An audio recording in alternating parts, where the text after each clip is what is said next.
Muy buenas tardes, estimados televidentes y radioyentes. Como ha sido anunciado, hoy tenemos una nueva mesa redonda para intercambiar sobre los temas que hemos analizado en nuestros dos programas anteriores. La estrategia económica y social del país y también pues la tarea de ordenamiento que ayer se estuvo explicando con amplitud en nuestro programa en una información inicial para todo nuestro pueblo. Como en esta mesa redonda de ayer me acompañan esta tarde el compañero Alejandro Gil Fernández, viceprimer ministro y ministro de Economía y Planificación, y el compañero Marino Murillo Jorge, jefe de la Comisión Permanente para la Implementación y el Desarrollo de los Lineamientos y miembro del Buró Político de nuestro partido. Con ellos pues estaremos analizando las muchísimas, más de 1.500 opiniones que se han recibido de temas diversos y trataremos pues de acercarnos a una buena parte de ellos y otros, por supuesto, pues han sido atendidos desde la página web de Cuba Debate, desde las páginas de también las instituciones y los ministerios que han estado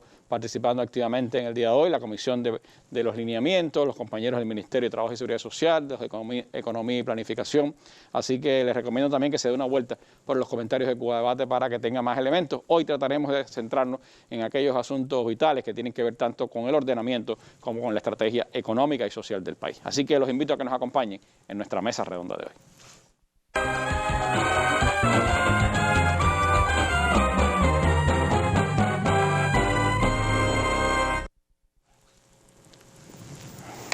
Bueno, se suponía que tuviéramos la noticia del día, pero como no la tenemos lista, yo les propongo escuchar algo que nuestro presidente decía hace poco en el Consejo de Ministros sobre hacia dónde debemos encaminarnos y después entonces comenzar con nuestras preguntas.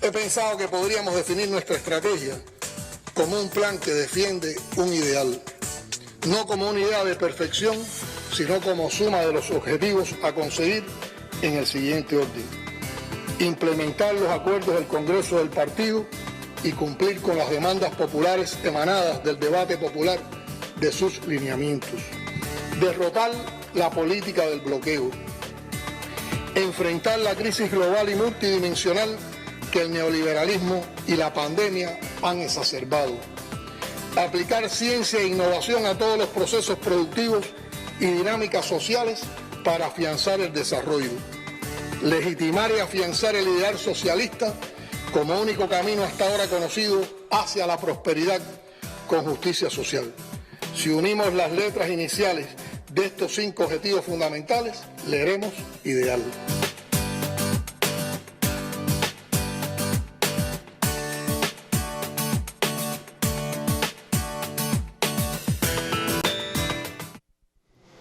Bueno, el ideal, ese es el camino por el que debemos transitar hacia la búsqueda de esa prosperidad que desde el socialismo tenemos que aspirar en nuestro país. Y en ese camino están las medidas que se han ido tomando y hay sobre ellas, por supuesto, lo nuevo, lo innovador, lo que viene genera pues también opiniones, preguntas, dudas de nuestra población. Hay varios comentarios, utilizaré algunos de ellos a lo largo de nuestro programa, pero quisiera comenzar quizás con un esclarecimiento que sería muy bueno en este programa, porque uno de los temas, Marino, que ayer pues causó mucha impresión, fue una de las cosas que más tuvo repercusión, fue la explicación del tema de la leche, que a la vez generó un mini debate. Hoy entre el gran debate de más de 800, casi 1.000 comentarios que hay en Cuba Debate, hay un mini debate sobre el tema del costo de la leche y cuánto costaría importarlo, cuánto costaría en producirlo en el país. Sobre ese tema me gustaría pues volver a esclarecer el asunto.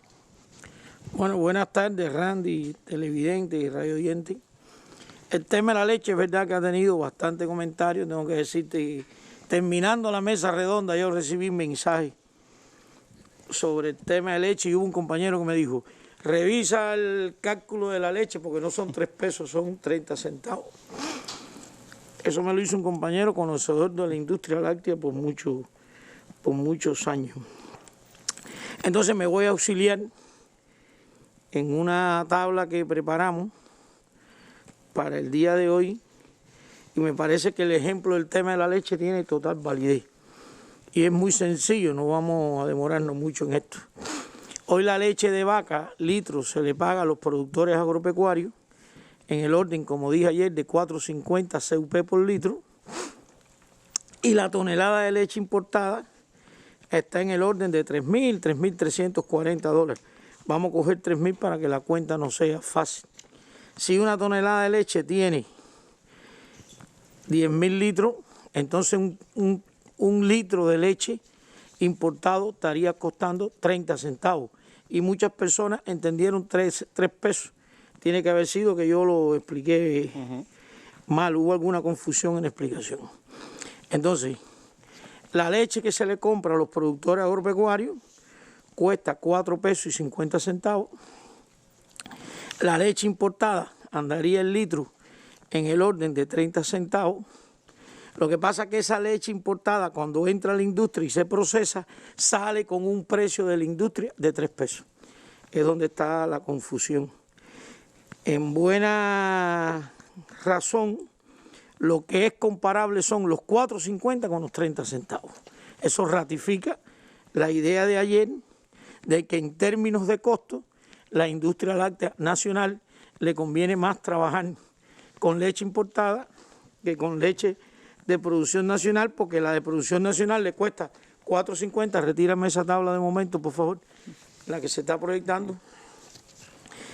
Cuesta 4.50 y la leche importada 30 centavos. Nosotros pensamos que en el nuevo escenario de la tarea de ordenamiento, toda la leche en entrada a industria en términos de materia prima se va a estar moviendo el precio aproximadamente entre 6 y 8 pesos. Era lo que quería aclarar con el ejemplo de la leche, que las personas lo entendieron bastante bien, pero alguien sacó su cuenta y dijo que no eran 3 pesos y eran 30 centavos. Pero lo cierto es que da una medida de que se prefiere en muchos casos importar que ir a la producción nacional, y que en definitiva es a lo que la tarea de ordenamiento le está dando una prioridad. Otro asunto que también generó quizás ciertas dudas por la impresión de las personas cuando se explicó, Marino, es el tema de los salarios, de la canasta básica. Es decir, hay varias opiniones. Hay personas que enseguida nos llamaron y dijeron, bueno, ya multipliqué mi salario por 4,5 y ya yo sé lo que voy a ganar. Y hay otros ejemplos, ¿no? Por ejemplo, alguien me mandó uno de los comentarios, se llama Yurigel, dice, ayer conversando con un amigo ponchero por cuenta propia, después de la mesa redonda, hizo un análisis muy sencillo. Me decía, si yo cobro 10 CUP por cada ponche y cojo 100 ponches promedio al mes, mi salario bruto es 1.000 pesos. Bueno, por 4,5 debía ser 4.500 pesos al mes. Por lo tanto, tengo que subir el costo del ponche a 45 pesos, estaba diciendo este. Otro que se pregunta, dice, que tiene que ver también con los salarios, que si recibe una estimulación en CUC, Francisco Longo Calvo, dice que recibe estimulación en CUC, un promedio de 15 CUC por trabajador, que eso representa unos 375 pesos más en su salario, ¿no? Si ese poder de solvencia hoy se va a mantener después de la unificación, cuando solo circule el peso cubano. Y uno tercero, que es de alguien que se presenta como Luna, que ese es su nombre, que dice que si ese salario que se ha concebido, esa canasta básica, es solo para respaldar alimentos y algunos servicios, o también se incluyen elementos como la recreación y otros elementos de la vida espiritual de las personas. Bueno, hay un bloque de 3 temas. Vamos a explicar. Primero, yo ayer dije que el salario iba a crecer 4,9 veces y que las pensiones iban a crecer 5 veces. Hay muchas preguntas también de los pensionados diciendo cómo yo quedo. Aprovecho ya también para aclarar esa. Las pensiones suben y el salario sube también. Uno tiene familia, vecinos, compañeros de trabajo, y todo el mundo me ha dicho, bueno, ¿qué hago? Multiplico el mío de hoy por 4,9 veces y ese es el salario que voy a tener. Las 4,9 veces son el resultado del siguiente cálculo. Coger el fondo salarial de hoy y el fondo salarial de la nueva propuesta de la reforma de salario. Cuando uno divide esos dos números, es lo que da 4,9 veces. Por tanto, ese es un crecimiento promedio de los salarios. Del monto salarial total. Hoy el país paga unos 30.000 millones de pesos de fondo salario y eso va a crecer 4,9 veces. No necesariamente todos los salarios van a crecer de manera lineal igual.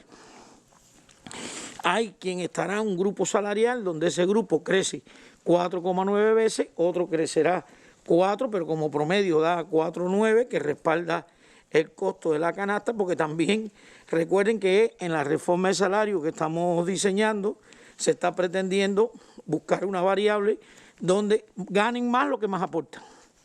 Entonces queda claro que el tema son el 4,9 veces un crecimiento promedio de todos los salarios en el país, que no va a ser lineal para todo el mundo. Con relación al trabajador por cuenta propia, la pregunta que me hiciste. Bueno, aquí habría que decir que los trabajadores por cuenta propia no necesariamente ganan salario. El salario es un concepto muy asociado al contratado y el trabajador por cuenta propia no es contratado. Sí es posible que él contrate a otra persona. Es una realidad que si los precios mayoristas suben, algunos insumos de los trabajadores por cuenta propia que compran esos precios mayoristas, que además se ha venido flexibilizando para que puedan comprar más directo en el sistema empresarial, le van a subir. Es decir, los costos a la actividad de trabajo por cuenta propia van a subir también, como mismo van a subir los costos en el sistema empresarial. Y se va a producir un incremento también de los servicios de los trabajadores por cuenta propia. Porque la tendencia de las personas va a ser, me subieron los costos, voy a subir los precios en el entendido que mis márgenes de ganancia no se afecten. Habría que ver si el mercado le permite que los precios crezcan de manera indiscriminada. Nosotros tenemos calculado un crecimiento de esos precios de los trabajadores por cuenta propia. Y también tenemos que decir que en el trabajo por cuenta propia estamos revisando un diseño de la carga tributaria que tienen los trabajadores por cuenta propia. Nosotros tenemos que hacer un pacto de alguna manera con los trabajadores por cuenta propia, porque le vamos a reducir la carga tributaria en términos de impuestos con el objetivo de que no necesariamente el crecimiento de los precios sea al mismo ritmo del crecimiento de los costos que van a tener. Y en la legislación que estamos diseñando, estamos dando facultad a los gobiernos municipales para que puedan concertar acuerdos con los trabajadores por cuenta propia de los precios que ellos ponen de sus servicios. Por ejemplo, hoy actividades del trabajo por cuenta propia reconocen un 60% de gasto deducible. Eso significa que si usted vendió 100 pesos, se le reconoce como gasto deducible un 60%. Por tanto, paga impuestos por 40%. Pero si en su actividad el gasto no fue del 60% y fue del 70%, el ingreso es de 30 pesos. Sin embargo, tendría que pagar impuestos por 40%. Cuando eso ocurre, tenemos que reconocer que el trabajador por cuenta propia tiene un ingreso imponible neto más grande que el ingreso real que tuvo. Y la primera revisión es incrementar el gasto deducible. Se están estudiando varias variantes en el perfeccionamiento del propio trabajo por cuenta propia, que no tiene que ver solo con la tarea de ordenamiento, pero el incremento del gasto deducible es en automático una reducción de la carga tributaria que tienen que pagar. El otro tema es que cuando tú calculas el sistema tributario de un país, entre las cosas que tienes que calcular es algo que se llama mínimo exento. Mínimo exento, es decir, cuál es el nivel de ingreso sobre el cual yo no te puedo pagar impuestos, cobrar impuestos, porque tengo que respaldar el costo de la vida. Hoy son 10.000 pesos, ¿no? Hoy son 10.000 pesos. Eso también se va a incrementar. De manera que en Cuba el mínimo exento va a estar en el entorno de las dos canastas de bienes y servicios de referencia, porque no todo el mundo consume igual, mensuales. Es decir, vamos a poner un mínimo exento sobre el cual no va a pagar impuestos nadie, ni el trabajador por cuenta propia, ni el obrero asalariado, ni los cooperativistas, ni los campesinos. Hoy nosotros tenemos mínimo exento en ocasiones, un número para un grupo de actividades, otro mínimo exento para otro grupo de actividades, y ahora en este rediseño lo que estamos haciendo es definiendo un mínimo exento parejo para todo el mundo. ¿Qué quiere decir eso? Que si el mínimo exento es 3,000 pesos mensuales, vamos a suponer que yo gane 5,000 pesos en el mes, por los 3,000 pesos primero yo no pago impuestos. Y pagaría, que es lo que estamos calculando, un 3% de impuestos sobre el salario por el exceso de 3,000 pesos. Por tanto, pagaría un 3% si gano 5,000 por los últimos 2,000. Los 3,000 primeros, si ese fuera el ejemplo, no pagan impuestos. No pagan impuestos. Es decir, primero, que vamos a establecer un mínimo exento asociado al costo de la vida en Cuba, parejo para todo el mundo. Segundo, ese mínimo exento puede estar en el orden equivalente de 2 canastas de referencia. Y tercero, estamos dando facultades a los gobiernos territoriales para concertar acuerdos, no para imponer cosas, con los trabajadores por cuenta propia, a partir de la reducción de la carga tributaria que van a tener para que no los precios crezcan exactamente al mismo nivel que crecieron los costos, tratando de mantener las utilidades netas que hoy tienen ellos en la función que hacen. Hablando de esa canasta, Marino, que es referencia para los impuestos, pero es referencia también para el salario. La pregunta que hacen las personas de esa canasta, ¿qué es lo que incluye? ¿Solo alimentos o también incluye otros elementos de las necesidades de las personas, incluyendo las necesidades espirituales? A ver, una canasta no puede incluir solo alimentos. Una canasta no puede incluir solo alimentos, porque las personas no solo comen. Las personas gastan productos de aseo, higiene, tienen que pagar electricidad, tienen que pagar transporte público, entonces tienen que vestirse. La canasta tiene contemplado todo ese tipo de gastos. Pero yo creo que es importante que entendamos que eso es una canasta. Mira, la canasta que estamos proponiendo tiene un cálculo de medicamentos por si tú te enfermas. Y hay personas que dicen, bueno, pero yo nunca me enfermo. Bueno, te queda libre en el costo de la canasta lo que estamos proponiendo. Yo sí creo que es importante que entendamos lo siguiente, que si usted gana el salario mínimo, que como tú decías ayer, es la canasta más un poquitico, ese no está en la misma condición que el que gana 5 salarios mínimos. El que tiene 5 salarios mínimos consume 5 canastas.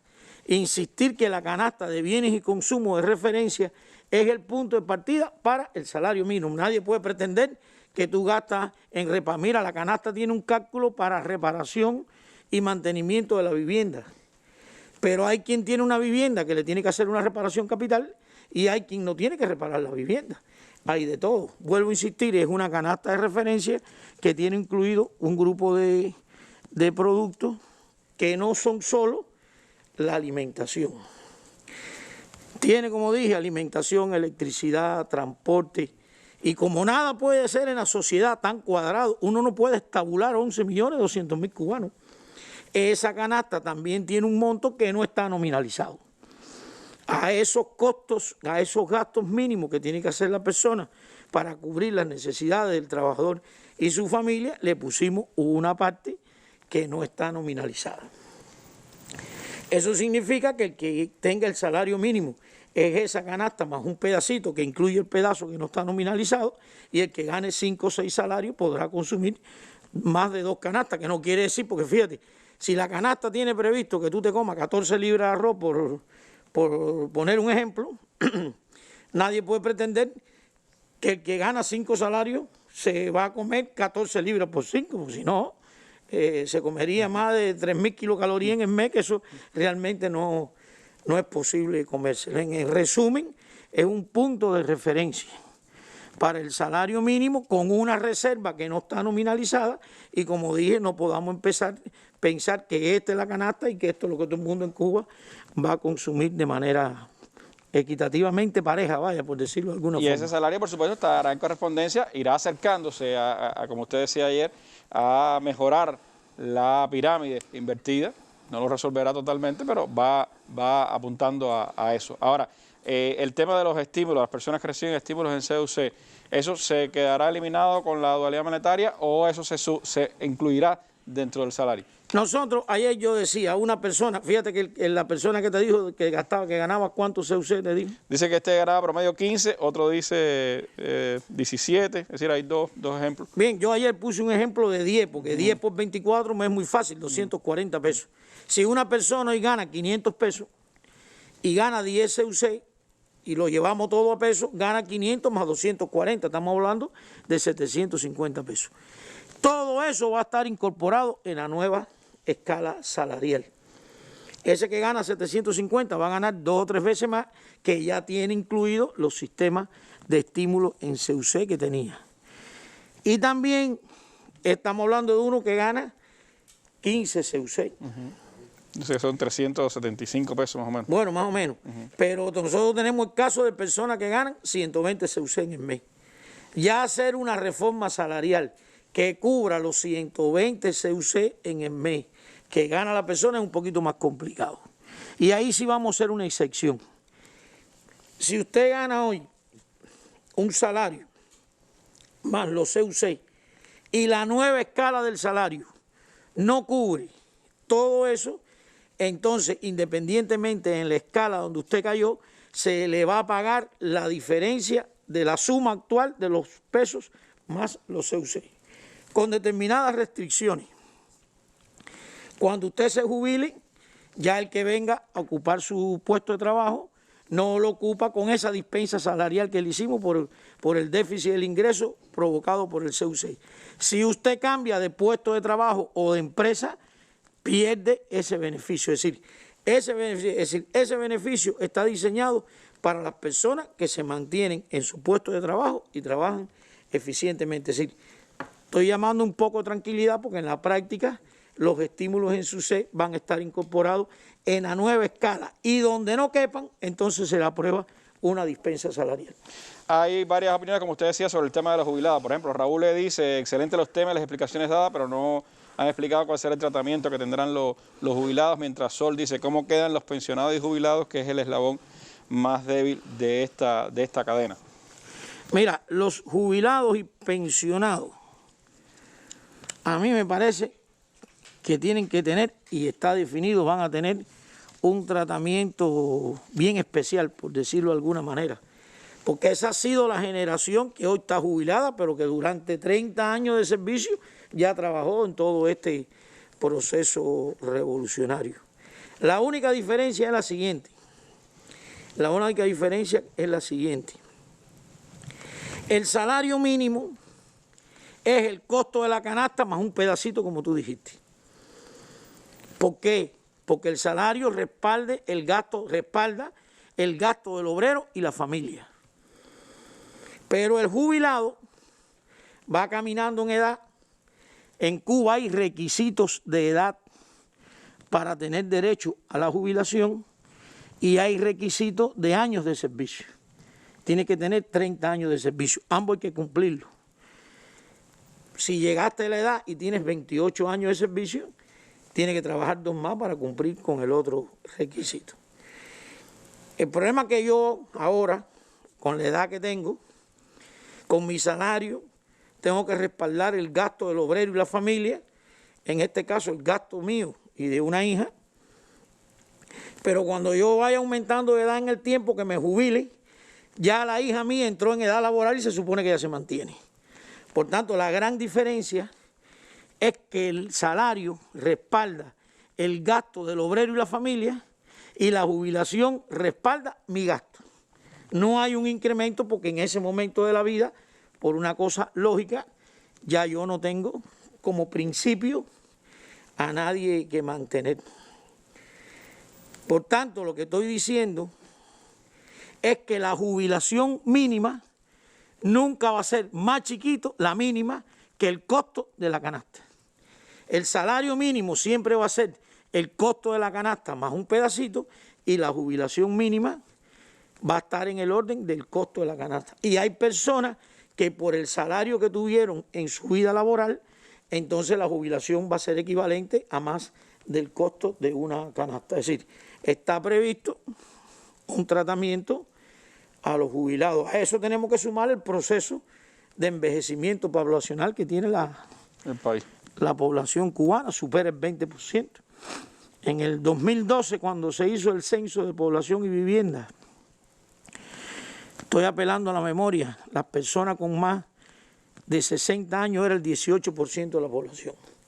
Y en estos momentos supera el 20%, puede andar por el 24%, el 26%. Eso en términos de envejecimiento, en estos años es un envejecimiento muy rápido. Es decir, nosotros tenemos previsto, por varias razones, primero por el aporte que ya le hicieron a la sociedad y segundo por el fenómeno que tenemos de envejecimiento poblacional, una protección a los jubilados.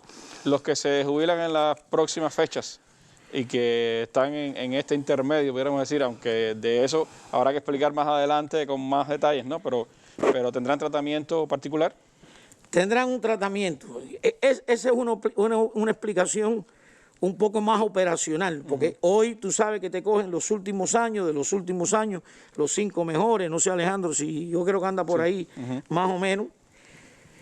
Pero entonces, si viene el día 0 y esto empieza, y yo te calculo por los últimos años, y te calculo una pensión equivalente al ingreso de esos últimos años, pero después del día 0 tienes que enfrentar otros precios, evidentemente que la jubilación no te alcanza.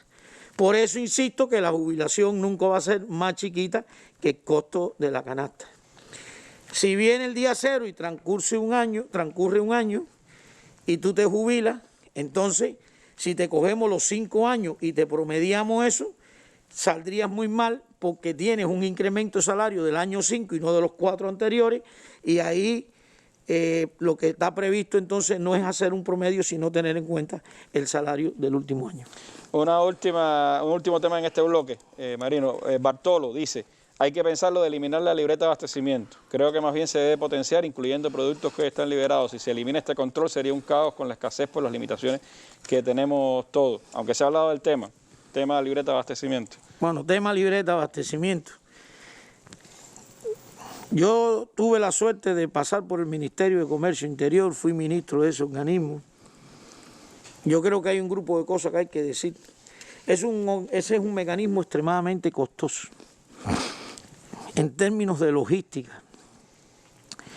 1% grande de los productos normados de la libreta se ponen en la bodega para que estén disponibles el día 1. Y hay una tendencia muy grande en Cuba de que los productos de la bodega casi todo el mundo los saca en los 10 primeros, en los 15 primeros días. Y después prácticamente la bodega no tiene nivel de actividad. Y son todas las personas que trabajan ahí. Eso como mecanismo de distribución y comercialización es extremadamente costoso. Nosotros tenemos de manera racionada un grupo grande todavía de productos. Pero también a favor de lo que dijo el compañero, habría que decir que la libreta de abastecimiento como mecanismo de distribución ante escaseces ha demostrado una eficiencia muy grande con todo el trabajo que eso implica desde el Ministerio de Comercio Interior. Fíjate que en los últimos tiempos se ha dicho, en este mes vamos a dar 3 jabones por niño, no sé cuánto. Eso se dice fácil, pero eso tiene una organización que el Ministerio de Comercio Interior es capaz de hacerlo. A veces esas decisiones, Alejandro lo sabe, se toman cuando aparece determinado nivel de financiamiento, hay incrementos productivos, tú dices, vamos a dar 3 jabones por persona en Ciudad de La Habana, y se dan 3 jabones por persona en Ciudad de La Habana. Es decir, eso, algunas personas son muy críticos, pero es verdad que ante determinada escasez es un mecanismo muy eficiente de distribución. Al extremo que por mi experiencia, cada vez que en Cuba se hace un censo de población y vivienda, los datos del censo de población y vivienda se comparan con el registro de consumidores. Y eso anda, Randy, vaya, en un nivel tan cercano que es impresionante. Si tú quieres saber cómo se mueve la población cubana, cómo es, qué composición tiene, revisa el registro de consumidores, que es lo que las personas le dicen Oficoda, que no está automatizado, que son los libros grandes, que se lleva a mano. Pero con todo eso, el país toma una decisión. Yo recuerdo, por ejemplo, el CAI de las madres en su momento. Vamos a dar un CAI de las madres por núcleo familiar. Bueno, en el núcleo a lo mejor había más de una madre. Pero lo que sí está claro, que 20 días antes o 20 días después todo el mundo recibía el CAI de las madres. Eso como mecanismo de distribución es muy útil. Últimamente ha habido disponibilidad de determinados inventarios, como por ejemplo de pollo, y se ha decidido media libra o 1 libra por niño, y funciona. Y nosotros nos parece que en estos momentos, aún cuando a determinados productos tú le quites subsidio, es válido dejar la libreta como mecanismo de distribución. Me parece que es un instrumento que en la situación que estamos viviendo, que hay determinada escasez, nos garantiza determinada distribución cuando se tomen las decisiones de hacerlo. Desde el 6º Congreso del Partido, el lineamiento que más opiniones tuvo cuando el 6º Congreso del Partido fue el de la libreta de abastecimiento. Y yo creo que tomar una decisión de dejar un grupo de productos de la libreta de abastecimiento, como dije ayer, subsidiado, es válido. Y creo que usarlo por un periodo de tiempo en las condiciones en que estamos también es válido. Evidentemente, yo ayer explicaba que en Ciudad de La Habana, por ejemplo, se vendían 1.400, 1.500 toneladas de arroz liberado a 4 pesos la libra y no tenía que ver en la libreta. En estos momentos se están haciendo unas distribuciones de arroz adicionales a los precios liberados, pero se están haciendo por la libreta. Es un mecanismo costoso, logísticamente muy complicado, pero hay experiencia de hacerlo. Y el desmonte de la libreta de abastecimiento tendrá que ser de manera muy gradual cuando la economía evolucione y haya oferta suficiente para determinados productos que tú puedas entonces sacar de ese mecanismo de distribución. Las circunstancias actuales han mostrado que es un mecanismo de distribución equitativa y que ayuda en estas circunstancias. Por supuesto, como decía el presidente, pues en esta etapa se mantendrá la libreta de abastecimiento. Pero bueno, sí quiero decir, dejarlo por la libreta sin subsidio es un paso avance. Exacto, ya hay un cambio. Dejarlo por la libreta sin subsidio es un paso avance. Hay un cambio. Bueno, pues hay otros temas. Yo les propongo hacer un breve alto y después seguimos acá con nuestros invitados de esta tarde.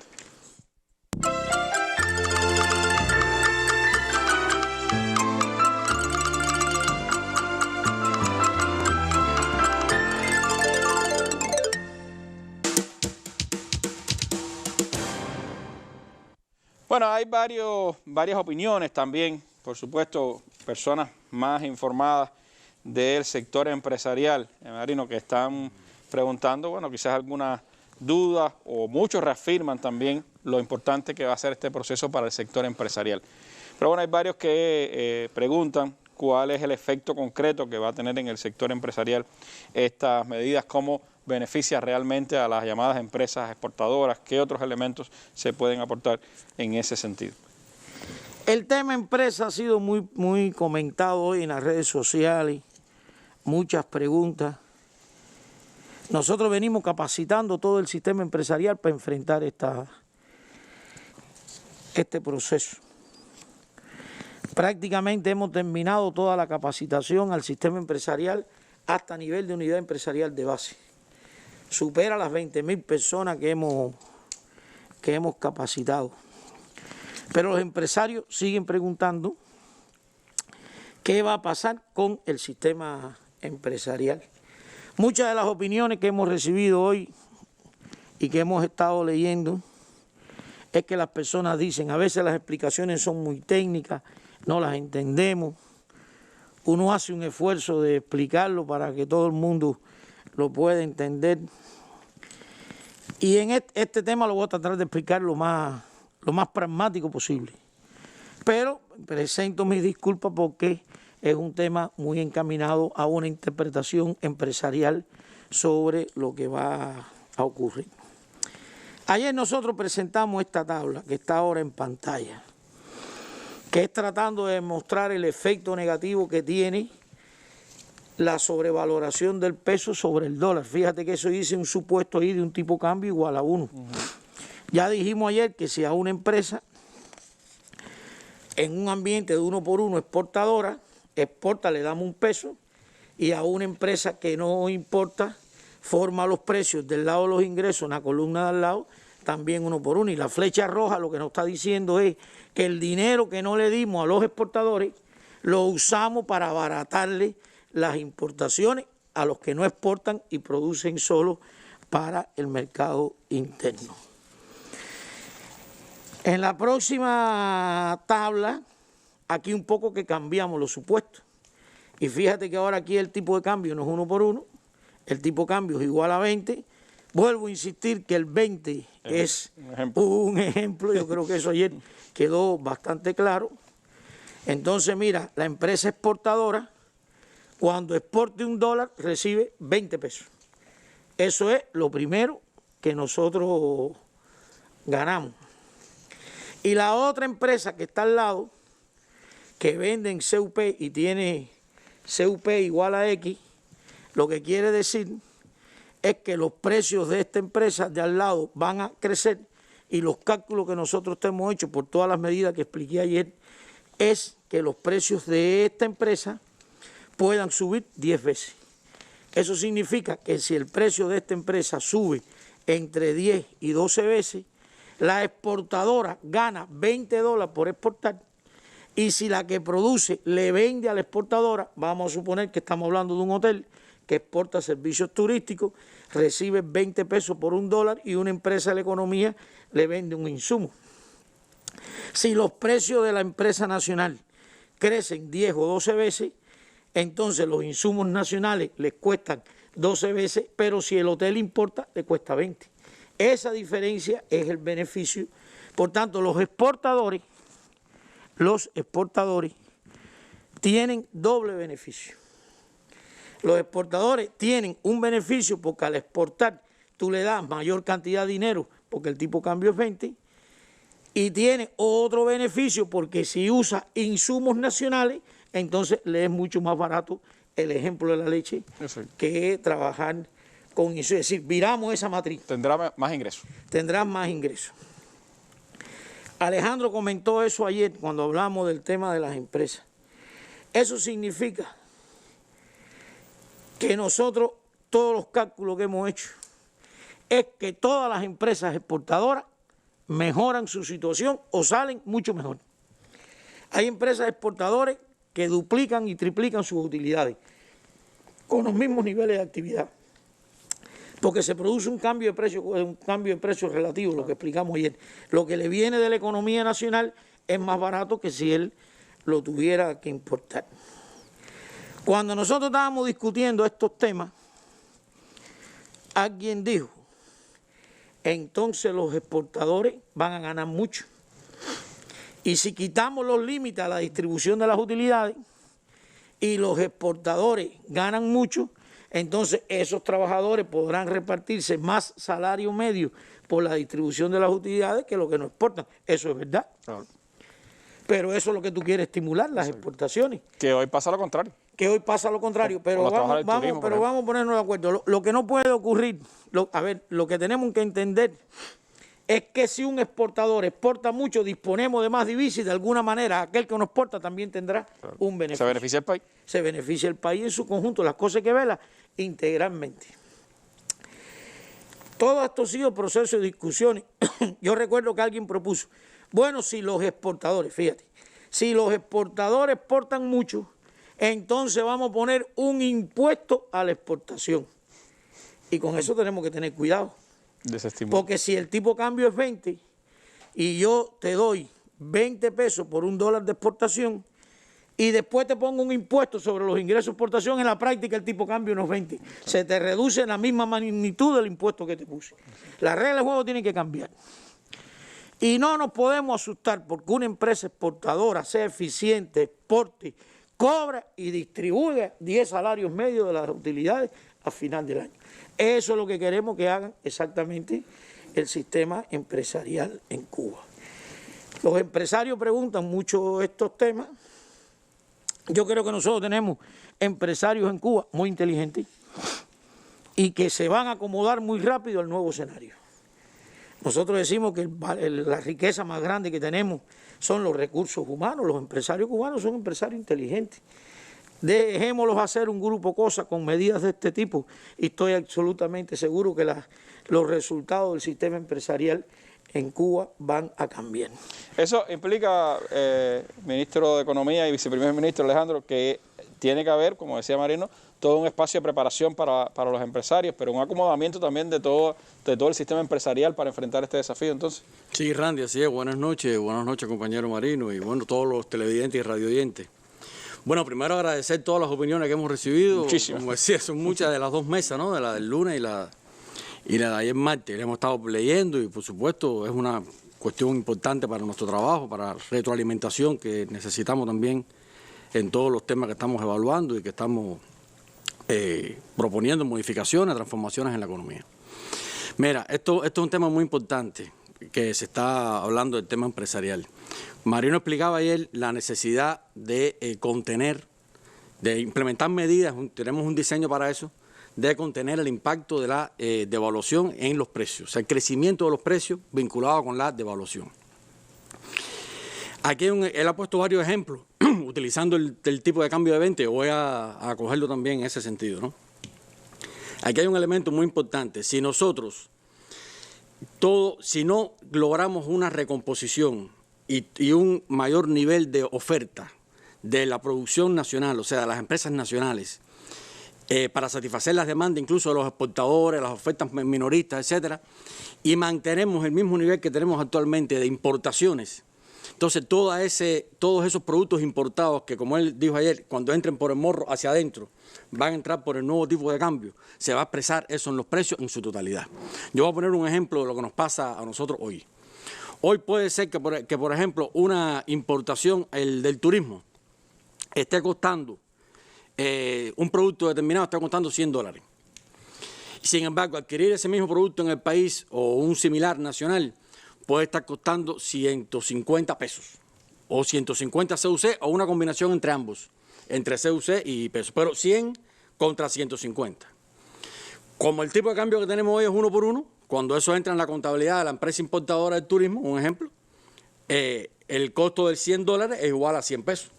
Y comprarle ese producto a una empresa nacional le cuesta 150. O sea, en ese escenario, en el de hoy, es más caro el producto nacional que el producto importado. Y eso es lo que decimos nosotros que incentiva la importación. Y es lo que decimos que le resta competitividad a la producción nacional.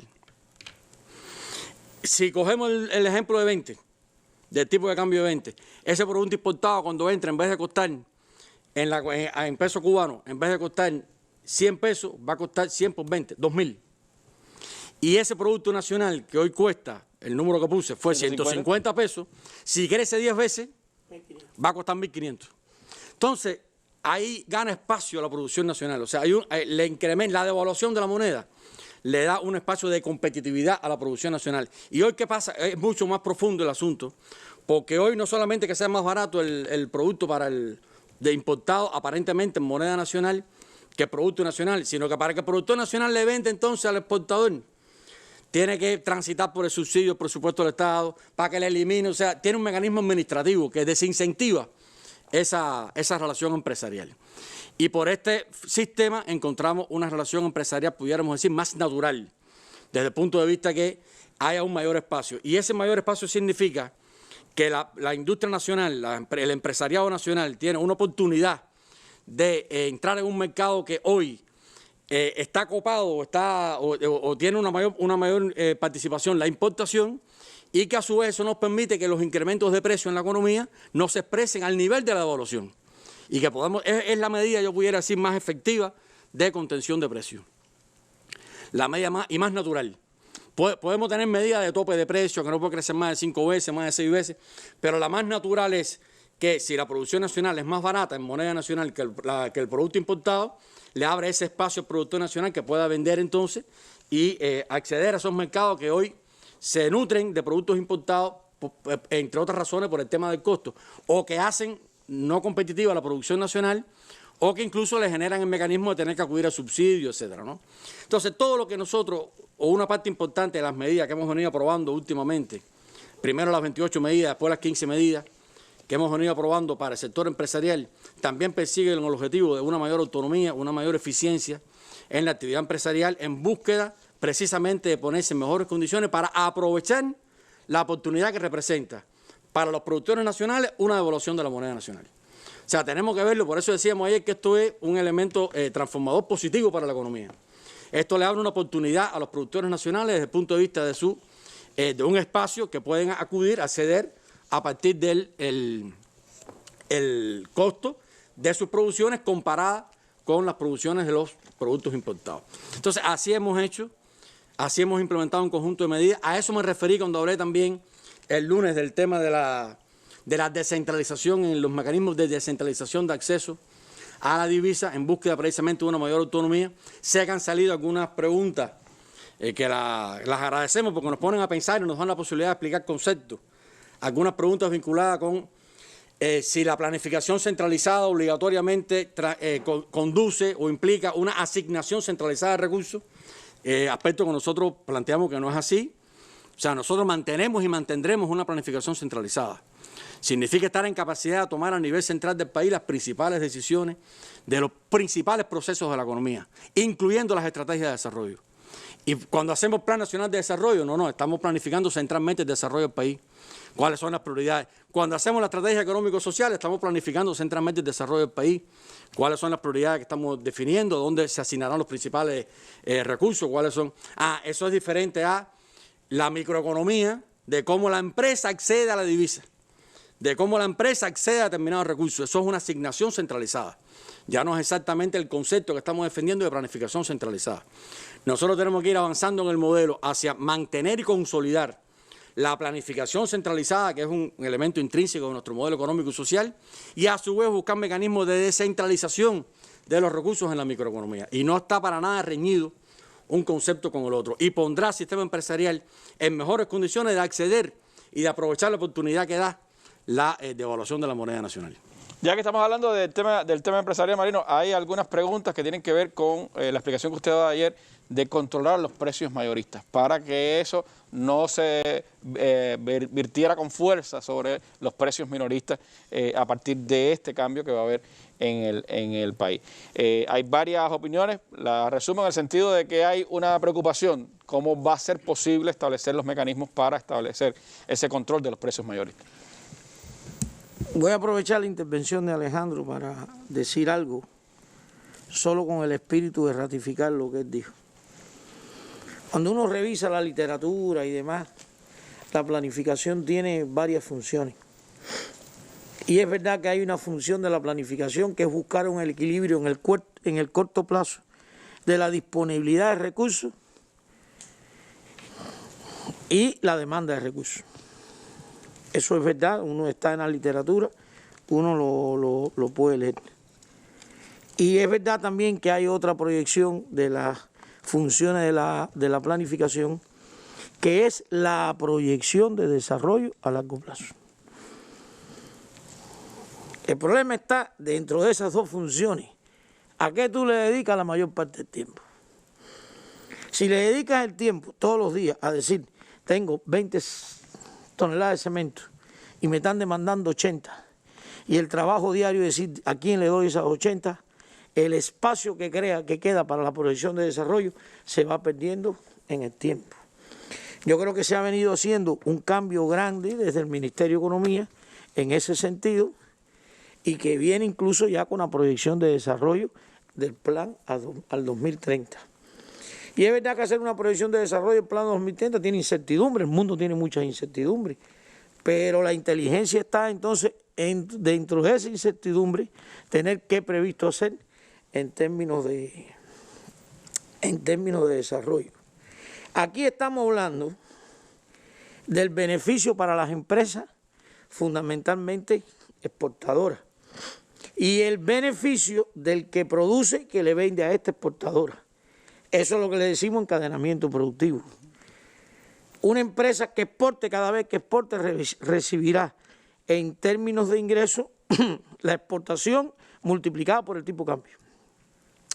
Por tanto, entre más exporte y entre más caro pueda exportar, si el mercado internacional le asume sus precios, más ingresos tiene por las exportaciones. Y eso no tiene límite, a nadie se le ocurre poner el límite a las exportaciones. Y es lo que queremos hacer. Ahora, hay empresas que en lo fundamental tributan sus producciones al mercado interno. Y yo creo que el mercado interno es una cosa que todo el mundo atiende, porque las demandas del mercado interno hay que satisfacerlas. El propio Alejandro decía, bueno, déjame decir de alguna manera, nosotros quisiéramos que la reforma de salario fuera más grande.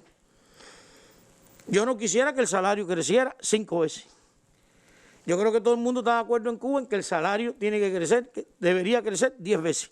Pero en este momento esas son las posibilidades. Porque lo otro que tenemos que tener claro es que cuando uno paga mucho salario, tiene que tener un respaldo de bienes y servicios que respalden el consumo de ese salario. Ahora, la riqueza de un país tiene 2 fuentes. Una, la oferta global, es el PIB más las importaciones. Cuba produce 55.000 millones de PIB a precio corriente e importa 12.000 millones. Constante. A precio corriente son más de 100.000 millones. Gracias, Alejandro. Constante. Entonces, la oferta global se mueve en el orden de 65.000, 70.000 millones. Eso es lo que tú tienes por ofertar. Pero espérate, ese no es el problema. De esa oferta tienes que coger una parte para invertir. No solo lo puedes dedicar al consumo, porque si no invierte y todo te lo consume, estás hipotecando el desarrollo. Esos son temas que pudiéramos discutir muchísimo. Por eso el desarrollo casi todo el mundo lo quiere hacer o lo debe hacer con fuentes externas de financiamiento. Después pudiéramos hablar también de esos temas. Lo que sí está claro es que en esa oferta global, que no es más que el PIB más las importaciones, lo que menos componente tiene en divisa es la producción nacional. Por eso es importante que la producción nacional reaccione.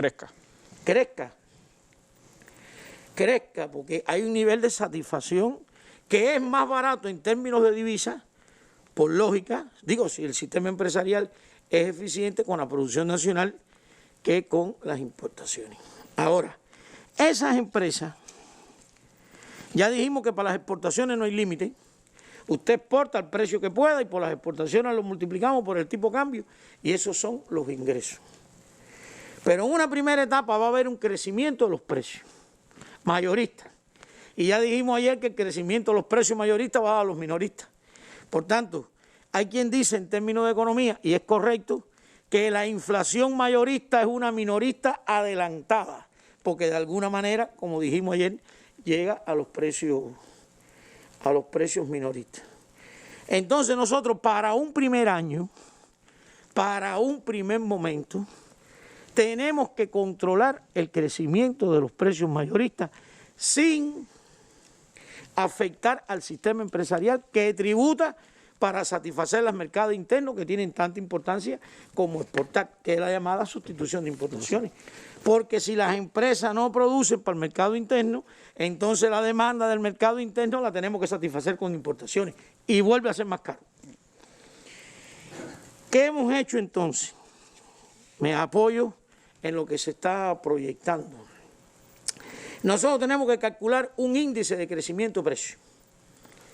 Vuelvo a insistir, pido disculpas a los empresarios que han preguntado de esto. Las personas pudieran pensar que es demasiado técnico para aquí, para la mesa redonda, pero me parece que es importante que lo... Estamos descentralizando los precios con determinados límites, de manera que la inflación no sea más grande que lo que hemos diseñado en el proceso. Entonces nosotros cogimos los gastos de un año base y esos gastos de un año base los recalculamos. ¿Qué significa? Todo lo importado lo multiplicamos por el tipo, es decir, el coeficiente importado se multiplica por el tipo cambio, más el salario que hay que pagar, que como dijimos ayer es parte de los costos. Y lo dividimos entre las ventas del año base. Y eso nos dice por sectores de la economía hasta dónde van a crecer los precios, porque ese cálculo lo hemos hecho por sectores. No es el mismo cálculo para la industria ligera, casi que hemos llegado a hacer por OCDE. Para la industria alimentaria. En Cuba nosotros tenemos una ventaja, que el sistema estadístico en Cuba tiene clasificadas las empresas Y eso está clasificado en división, sección, división, clase. Voy a poner un ejemplo. Manufactura, industria alimentaria, industria cárnica. Eso que es industria cárnica se llama clase de actividad. Y este cálculo nosotros lo hemos hecho para cada clase de actividad. Y ese índice, fíjate que no estamos formando precios, estamos calculando un índice por el cual los precios del año base se pueden multiplicar. Porque yo vuelvo a insistir, los exportadores quedan mejor, todo eso es importante, pero también hay que exigir eficiencia y productividad. Porque, como dije, algún ajuste implica la tarea de ordenamiento. El sistema empresarial tendrá muchas más potencialidades, muchas más facultades, pero también tiene que ser más eficiente. Y termino con la presentación que viene ahora, que parece un poco complicada, pero no es tan difícil. Esta es una clase X, que es una clase de actividad real, lo único que no le estamos poniendo el nombre, que cuando tú le aplicas la fórmula que expliqué anterior, en esta clase de actividad los precios pueden subir 15.84 veces. Fíjate el ejemplo que puso Alejandro, los 200 de importación más lo que vale 100, si sube 100 veces, aquel vale 2.000 y este vale 1.500. Si todo el mundo quiere crecer los precios, todo lo que quiera, todo lo que él quiera, en el ejemplo de Alejandro, y en vez de subir 15 veces, sube 25, ya ese producto sale más caro que el producto importado. Y no le podemos decir al hotel de manera obligada, compra este producto nacional, porque si al hotel le sale más caro, no tiene sentido. Es decir, le vamos a crear un espacio a la industria nacional, pero tiene que salir a ofertar. No es una empresa virtual que no oferte. Si las empresas no ofertan, entonces el turismo va a acabar importando cosas. Pero volviendo para este ejemplo, mira, este ejemplo dice que en la media de la clase donde están estas dos empresas, los precios van a subir 15.84 veces. Sin embargo, hay una empresa A que cuando le hicimos el mismo cálculo, ella resuelve si crecieran 12.95. No sé si se entiende bien. Y hay una empresa que en vez de crecer 12.95, le hace falta crecer 19.10 veces. Porque si no da pérdida. Porque si no da pérdida. Ahora, si decimos, esta que tiene 12.85, que es más eficiente, no la permitas crecer por 15, que es la media de la clase, empiezas a castigar la más eficiente.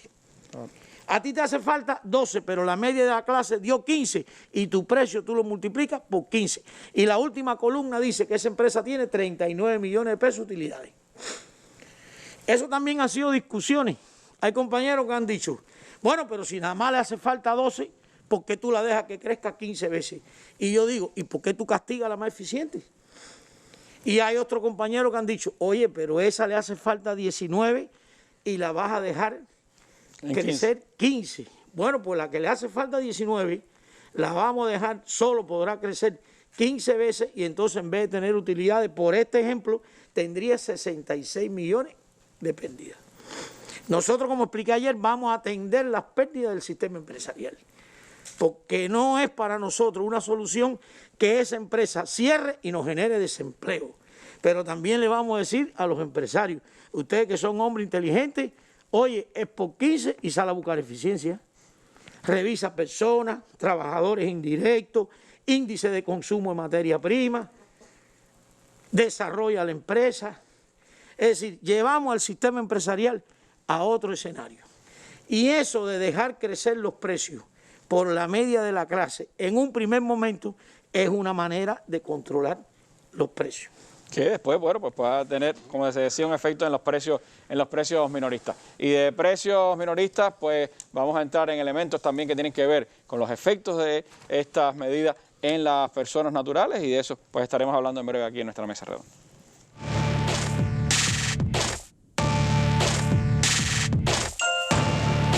Un espacio para el análisis de los más importantes acontecimientos de Cuba y el resto del mundo, con la participación de reconocidos analistas y personalidades.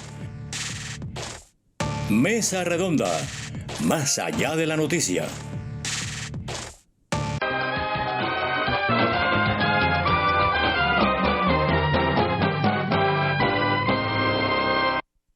Bueno, hay varias interrogantes de quienes nos han escrito a Cuba Debate, han mandado correos electrónicos. Uno de los temas más recurrentes es el tema de las cuentas de ahorro, Marino.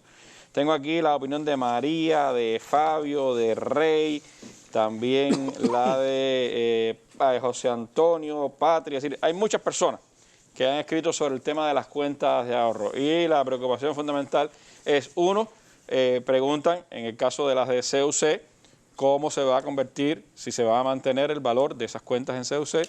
Y el otro es que si las personas que tienen cuentas de ahorro en pesos cubanos, pues si eso va a mantener su valor nominal y su valor real. Bueno, las cuentas que están en CUC las podrán convertir en pesos por el tipo de cambio y también las podrán convertir en moneda libremente convertible, con las limitaciones que tenemos en estos momentos de la disponibilidad de divisas. Los ahorros en pesos. Hay muchas preocupaciones porque las personas dicen, bueno, yo tengo 7.000, 8.000... Disculpe, por el tipo de cambio que está hoy. Por el tipo de cambio de hoy. Por los el tipo 24 de cambio por de hoy. 1. Porque si el tipo de cambio es 20 y se lo cambiamos por 20, la gente pierde. Claro. Las personas pierden. Ahora, las cuentas, los ahorros de las personas en pesos. Bueno, siempre que los precios suben, los ahorros pierden capacidad de compra. Eso es una realidad. Hoy, por ejemplo, hay un incremento de precios en el mercado informal. Y hoy, por ejemplo, hay un incremento de precios en los productos agropecuarios. Una libre malanga hoy no vale lo que valía hace un año. Y usted tiene una cuenta de ahorro y hay determinados precios que están subiendo. Técnicamente es verdad que las cuentas de ahorros en pesos, ante un incremento de precios, pierden capacidad de compra. Y nadie podrá pensar que vamos a coger esos ahorros y multiplicarlos por 3, por 4, para que no pierdan capacidad de compra. Yo lo que creo es que tenemos también que hacer, Randy, otros análisis, porque no todo es tan lineal. La pregunta es, ¿cuáles son los precios que van a subir? A ver, los precios de las tiendas en CUC se quedan en el mismo entorno de los precios de hoy en pesos. Eso no van a subir. Hay precios de productos que están subsidiados y se mantienen subsidiados. Eso no sube. Y hay precios que tú le vas a mantener subsidio, pero no subsidio total, porque de alguna manera van a subir un poco. Y hay otros que se liberan los precios. Hay una pregunta que me hicieron hoy, que las personas me dijo, yo tengo una cuenta de ahorro y según lo que tú dijiste ayer, la electricidad va a subir. Y también la respuesta es la siguiente.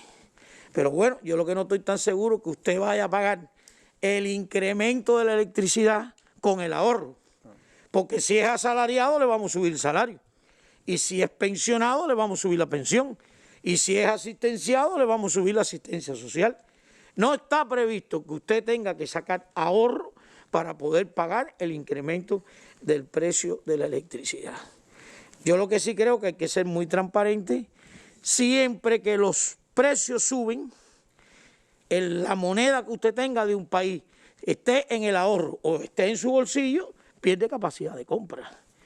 Lo que yo creo que tenemos que calcular bien, que lo que va a ocurrir en Cuba es que algunos precios se mantienen, otros precios suben, y yo creo que no podemos olvidar también que el ingreso sube. La idea es no pensar que yo voy a tener que pagar el nuevo precio de la electricidad con el ahorro que tengo. Si usted es jubilado, va a poder pagar el precio de la electricidad con el nuevo monto de la jubilación que se va a pagar.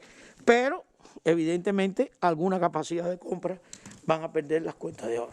Hay otras preguntas que tienen que ver con el tema de las cuentas en estímulos en CUC que reciben los colaboradores. Jagger, Yoyi y otros compañeros preguntan por esas cuentas, tienen dudas si van a poder esas cuentas en CUC convertirlas en qué y bajo qué condiciones. Esas cuentas en CUC se convierten por el tipo de cambio actual igual para todo el mundo. Y esas cuentas en CUC de estímulo a los colaboradores, que si es de esta la que estamos hablando, lo que yo voy a decir, que eran colaboradores que si recibían pagos en CUC en Cuba, tienen un beneficio de un descuento en las tiendas de un 30%. Los precios de las tiendas se quedan en el entorno de los actuales, porque no quiero ser absoluto, no va a ser que haya uno que baje un peso y otro que suba un peso también. Los precios de las tiendas en CUC se quedan en el entorno de los actuales. Las cuentas de los colaboradores se multiplican por el tipo de cambio actual a pesos y el beneficio del descuento del 30% se mantiene ya con un saldo en CUP y no con un saldo en CUC, pero ese beneficio se mantiene. Se multiplican por el cambio de hoy y además tienen el 30% mantienen de el mismo beneficio. En el caso de, eso es para la que tienen hoy, ¿no? Para el futuro, tendrá el cambio que sea el futuro. Hay una pregunta de Alberto RG que me parece muy importante y él dice, las tasas de cambio del peso cubano frente a las divisas, ¿serán fijas o serán variables? Bien. Hay una cosa que se llama régimen cambiario. Y el régimen cambiario no es más que el valor de las monedas nacionales contra la divisa. Es decir, si el tipo de cambio fuera 20, como hemos dicho, el valor del peso contra el dólar es 20 por 1. Porque, mira, hay control de cambio, régimen cambiario, pero ahora estamos hablando de régimen cambiario. El régimen cambiario es el conjunto de políticas adoptadas por un país en cuanto al valor de la moneda. Ahora, Randy, los regímenes de cambio en lo fundamental son 3. 1, tipo de cambio fijo. 2, banda de fluctuación. Y 3, tipo de cambio móviles. Me parece que la pregunta es muy interesante, porque si tú coges, volvemos para los ejemplos de 20, y dices, va a ser 20 y de por vida el tipo de cambio de 20 es Cuba, pudiéramos estar haciendo lo mismo que hacemos hoy, lo único que dijimos que era 1 por 1. Hay países que, como dije, tienen banda de fluctuación. Dice, el tipo de cambio se va a mover entre 10 y 15. Y mientras no mueva las bandas, mientras se mantengan esa banda, no cambian el tipo de cambio. Y hay otros países que ponen a flotar la moneda, que son los llamados tipos de cambio móviles. Nosotros, en una primera etapa, donde queremos mantener determinado control de los precios mayoristas, vamos a iniciar con un tipo de cambio fijo. Y en la medida que vaya caminando el tiempo y la economía vaya cambiando y necesite que movemos ese tipo de cambio, también se hará en el momento que corresponda. Eso significa que habría que hacer futuras devaluaciones. Pero evidentemente en un primer momento, esperando que sobre todo el sistema empresarial dé respuesta a lo que estamos haciendo, nos vamos a mantener con un tipo de cambio fijo. ¿Cuánto va a durar ese primer momento? Yo no creo que haya nadie en esto que lo pueda decir. Pero vamos a estar y en el momento que haya que hacer futuras evaluaciones, también se propondrán y se harán. Hay un tema que también, de las muchas opiniones de las personas, ministro Alejandro, que creo que es uno de los temas más polémicos que se habla. Dice, bueno, si se habla de ir hacia una sola moneda, ¿por qué se siguen creando tiendas en MLC?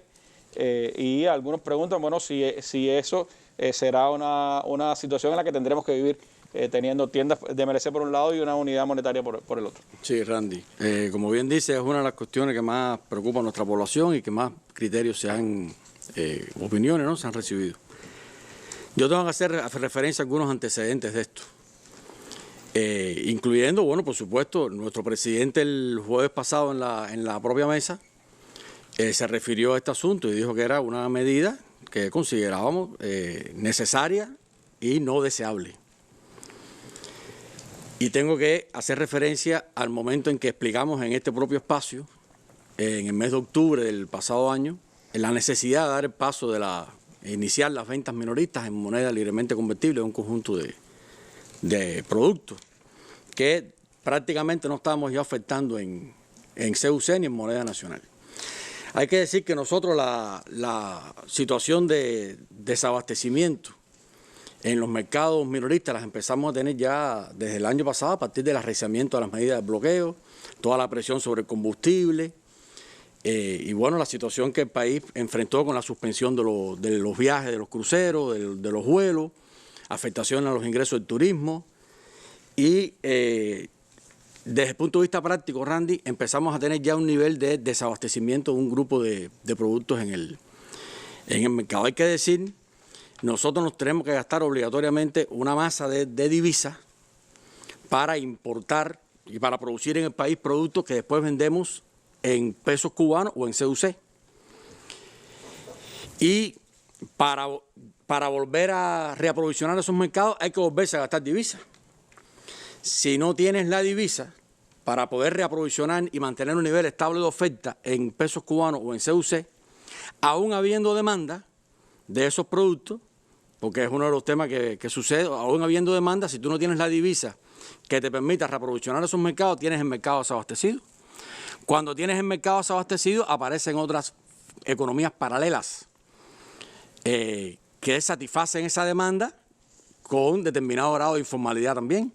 Y recordemos que el año pasado eso lo debatimos bastante, recibimos bastantes criterios incluso de la propia población, porque al no aparecer, o sea, desabastecerse un tanto los mercados nuestros estatales, o las cadenas de tiendas, las tiendas del MinSIN, bueno, empiezan a aparecer todo el tema de las personas naturales que van al extranjero, traen productos, los comercializan, y esa divisa se va al exterior.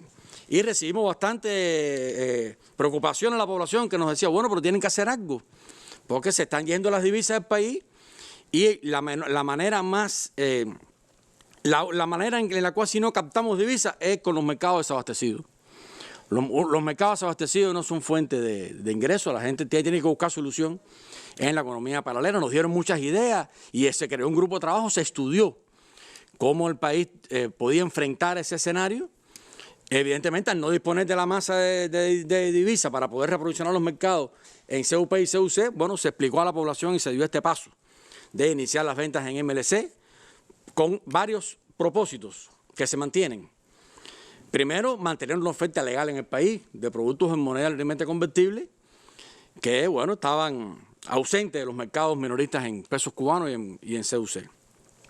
Segundo, y muy importante, empezar a dar pasos para conectar nuestra industria nacional con ese mercado, porque cuando los mercados en divisa o la divisa empieza a moverse en la economía paralela y se va respaldando esa demanda con importaciones, la industria nacional nuestra no se desarrolla, no participa de esa oferta. Las personas naturales van afuera, compran, vienen, venden, vuelven a salir, como estuvo pasando el año pasado. Y la industria nacional nuestra con capacidades productivas instaladas sin poder producir por falta de financiamiento. Entonces, uno de los elementos básicos que explicamos en aquel entonces era, esto nos permite conectar la industria nacional, reactivar la industria nacional a partir de canalizar esos financiamientos hacia la industria, valor agregado que no tiene la economía informal o paralela. Y un tercer elemento que tengo que confirmar que se ha venido cumpliendo es utilizar, y se sigue cumpliendo y se seguirá cumpliendo, es utilizar parte de esos recursos que el país está captando por ese abastecimiento de ventas minoristas en MLC para financiar parcialmente la oferta en CUC. En un momento en que no entra nada por el turismo. Yo debo decir que nuestra población, que como dijo el compañero Marino, somos personas cultas, preparadas, inteligentes, tienen que comprender el escenario que estamos que no es habitual. Estamos enfrentados a un escenario que no es habitual. Fronteras prácticamente cerradas desde el mes de marzo. Arreciamiento del bloqueo, impacto sobre nuestros ingresos en las exportaciones. Y en ese contexto hemos tratado de ir manteniendo la vitalidad de lo fundamental del país. Entonces, no es la estrategia económica y social, no concibe que a futuro nosotros estemos ampliando y estemos incrementando las ventas en MLC. La idea, incluso con la concepción del ordenamiento monetario, es que el país trabaje en una moneda, en la moneda nacional, y que el peso cubano, que todas las transacciones en Cuba se hagan en peso cubano, minoristas y mayoristas. Esta medida de las ventas en MLC es una medida transitoria que se ajusta al contexto actual, una medida que hemos tomado, como el presidente dijo, necesaria, pero no deseable, y que, por supuesto, está cumpliendo un objetivo ajustado al momento que está viviendo el país. Y nos está dando ese resultado. O sea, se permite captar determinadas divisas que estaban saliendo del país, permite reaprovisionar esos mercados con sus propios recursos, drenar una parte de esos recursos para satisfacer, o sea, para proveer los escasos que podemos vender en las tiendas en CUC, y a su vez que la industria nacional participe, que está ya participando. O sea, se están vendiendo en las tiendas en MLC productos de la industria nacional con un grado de integración que cada vez aspiramos a que sea mayor. Estamos vendiendo split, estamos vendiendo motos eléctricas, estamos avanzando en ese sentido. Todo eso era antes importado. Entonces, bueno, ese es el sentido. Yo debo reafirmar lo siguiente. No, la estrategia no es dolarizar la economía. No concibe ese escenario.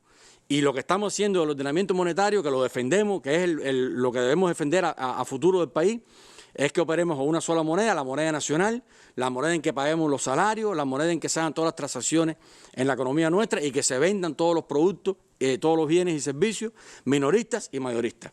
Estamos en un escenario transitorio, no podemos decir cuánto va a durar, porque en realidad la incertidumbre está presente con la COVID está ahí, el mundo está en una situación compleja, la mayoría de las economías, para no decir la totalidad de las economías, están en fase de contracción. El mundo va a contracción. O sea, estamos en ese escenario.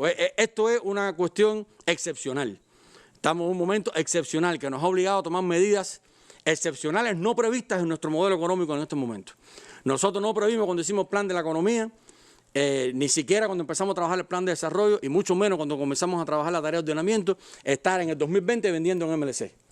Eso es una situación que la vida nos ha conducido, nos ha obligado a eso, para tener un nivel de abastecimiento en el mercado, poder captar esos recursos y canalizarlos de alguna manera hacia el desarrollo económico del país. Pero es transitorio y el futuro nuestro es trabajar en moneda nacional y que todas las transacciones en el país sean en pesos cubanos. Hablando de desarrollo, ministro, hay varias opiniones sobre el tema de la estrategia económica y social, pero de eso tendremos mucho tiempo para hablar. Yo me centraría al menos en el tiempo que nos queda, si es posible, en un asunto que me parece de los más innovadores, que es el tema de las micro, medianas y pequeñas y grandes empresas estatales y no estatales, con las que hay pues preguntas de las personas si eso avanza, si se aprobará el desarrollo de esas empresas. ¿Qué se puede explicar sobre ese tema? Sí, Randy, eso sí forma parte de nuestro modelo económico, no es como las ventas en MLC, eso está en el diseño del modelo, está en la estrategia, está en la concepción que tenemos de desarrollo económico y social del país. Como expliqué en la mesa redonda del lunes, hemos venido ya consolidando algunos conceptos vinculados con el marco institucional y jurídico de funcionamiento de la micro, pequeña y mediana empresa, concebida como lo hemos hecho en los dos sectores, o sea, en las dos formas de propiedad, sector estatal y sector no estatal, y se han dado algunos pasos en ese sentido. Y también planteé el lunes que nosotros vamos a tener de hecho tenemos y vamos a ampliar una diversidad de actores económicos en el país, porque tenemos la empresa estatal socialista, ya expliqué el lunes que tenemos la empresa filial aprobada, que tenemos que trabajar también en su implementación. Tenemos las cooperativas, tenemos el trabajo por cuenta propia, que lo estamos perfeccionando, tenemos la micro, pequeña y mediana empresa estatal y privada, y hay que encontrar espacio para que todas estas formas de gestión y formas empresariales pues busquen una complementariedad y estén trabajando en condiciones similares. Yo debo decir que, bueno, Marino lo dijo en su intervención también, nosotros hoy tenemos unos 630.000 más o menos trabajadores por cuenta propia. Y hay alrededor de 140.000, entre 140.000 y 150.000, lo mismo son 147.000 trabajadores contratados en el trabajo por cuenta propia. O sea, es un trabajo por cuenta propia que tiene sus características que tenemos en Cuba. O sea, hay negocios privados que tienen el negocio, pero tienen trabajadores contratados. Eso es un embrión, pudiéramos decir, de una micro, pequeña y mediana empresa. Claro. Nosotros, incluso en los análisis que hemos hecho, hemos dicho, bueno, nosotros tenemos ya alguna forma de micro, pequeña y mediana empresa privada en el país, lo que es de hecho, no de derecho. Y tenemos que, un poco, lo que estamos trabajando es para buscarle a esto un marco legal que le da a su vez otro tipo de autonomía, otro tipo de funcionamiento, otro tipo de ordenamiento jurídico desde el punto de vista tributario, y avanzar también entonces en el sector estatal, en algunas actividades que nosotros consideramos que se puede promover la forma esta de gestión y de autonomía, de aprovechar un nicho de mercado, tener determinadas condiciones de la micro, pequeña y mediana empresa. O sea que es algo que estamos trabajando aceleradamente en su diseño y que debe complementar con lo que estamos también haciendo del perfeccionamiento del trabajo por cuenta propia y de la ampliación del trabajo de las cooperativas. ¿Eso refuerza también de alguna manera el tema del desarrollo territorial? Sí, el desarrollo territorial, que estamos apostando mucho a eso, ya se aprobó la política de desarrollo territorial, está en la estrategia. Estamos ya dando los pasos para las normas jurídicas y la implementación con todo lo que tiene que ver con la capacitación. Se incluye también, se inserta todo el tema de la micro, pequeña y mediana empresa, la mini industria, o sea, buscar más hacia los nichos de mercado que se puedan aprovechar con una mayor autonomía en los centros territoriales, y la concepción que tenemos tanto en el sector estatal como en el no estatal también transita y apoya el desarrollo local, el desarrollo territorial del país. Como me quedan un par de minutos, Alejandro, voy a aprovechar porque también hay un tema que de alguna manera ayer cuando usted explicaba, o el lunes mejor dicho, cuando explicaba el tema de que los campesinos podían comprar algunos insumos ya en MLC e incluso se le iba a vender tractores, pues hay opiniones que dicen, bueno, eso hace falta porque si no se mecaniza no hay posibilidad de desarrollar la agricultura, pero por el otro lado hay otros que decían, bueno, pero el Estado no debiera descansar solo en la venta de fertilizantes y eso en MLC, sino tiene que buscar opciones para que el resto de los campesinos puedan tenerlo, ¿no? Es así y no descansaremos, no se trata de que de que se suspendió toda la entrega de insumos y de equipo al sistema productivo agropecuario y que todos los recursos hay que comprarlo en MLC. Lo que sucede es lo siguiente, Randy, hemos abierto posibilidades de exportación de la base productiva a través, o sea, formas de gestión no estatales a través de empresas estatales. Hemos también creado condiciones para que la base productiva le pueda ofertar bienes a la Zona Especial de Desarrollo Mariel, en este caso las cooperativas agropecuarias, y cuando eso pasa, esas formas empresariales obtienen liquidez, obtienen divisas, y estamos buscando también mecanismos para que esas divisas las puedan invertir en la adquisición de insumos y que puedan, desde ese punto de vista, reaprovisionarse y crecer productivamente.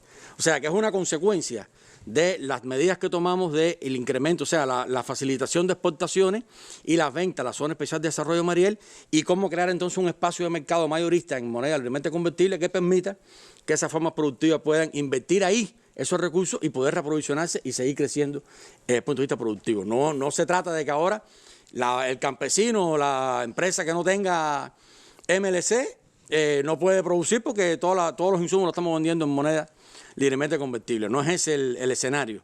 Es una medida puntual encaminada a esas formas productivas que tienen hoy una posibilidad de obtener MLC a partir de las exportaciones o a partir de las ventas a la Zona Especial de Desarrollo de Mariel. ¿Ha avanzado esa posibilidad de las ventas a la Zona Especial de Desarrollo de Mariel? ¿Las empresas estatales han comenzado a aprovechar esa posibilidad? Las empresas estatales lo están haciendo ya desde hace varios meses.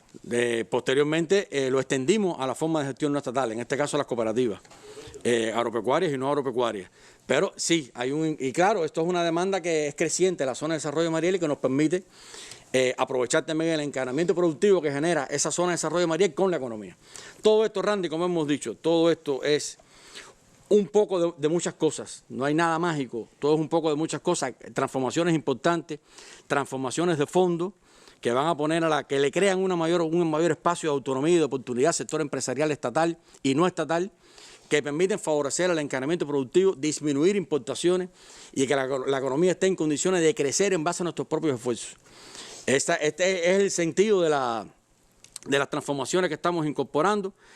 Consideramos que todos los estudios que hemos hecho hemos llegado a un punto de maduración ya que nos permite aceleradamente, o sea, en los estudios que hemos venido realizando, nos permite implementar estas transformaciones. Y bueno, el contexto en el que estamos también lo amerita. Estamos en un contexto de tensión no habitual, pero en el que es importante que podamos implementar medidas ajustadas a nuestra realidad, a nuestras condiciones, el diseño de nuestro modelo económico y social, y que, como siempre decimos, nos permita enfrentar el escenario actual, vencerlo y mantener una senda ascendente de desarrollo. Bueno, son parte de las muchas opiniones, preocupaciones que nos llegaron. Repito, hay otras que están contestadas directamente por los ministerios en el foro de debate hoy de Cuba Debate. Pueden allí también consultarlas. Y no será la última vez, por supuesto, que hablaremos de estrategia económica y social ni de tarea de ordenamiento. Creo que son informaciones iniciales, informaciones que pueden esclarecer muchas dudas, pueden generar otras, y de esas, por supuesto, estaremos en otros momentos hablando con mucha más amplitud. El viernes, por lo pronto, tendremos acá a los ministros de Transporte y de Turismo para hablar de la nueva normalidad, de las medidas que han tomado y también de cómo ellos se insertan dentro de esta estrategia económica y social de desarrollo del país, y en las próximas semanas pues tendremos más información. Muchas gracias a Alejandro y a Marino por habernos acompañado en estas sesiones de nuestra mesa redonda, y nosotros nos vamos con las imágenes del día. Hoy la nave Soyuz MS-17 ha implantado un nuevo récord al llegar en apenas 3 horas hasta la Estación Orbital Internacional, con 2 vueltas a la Tierra, en un nuevo récord de la industria espacial y fundamentalmente de la industria rusa. Con estas imágenes nos vamos.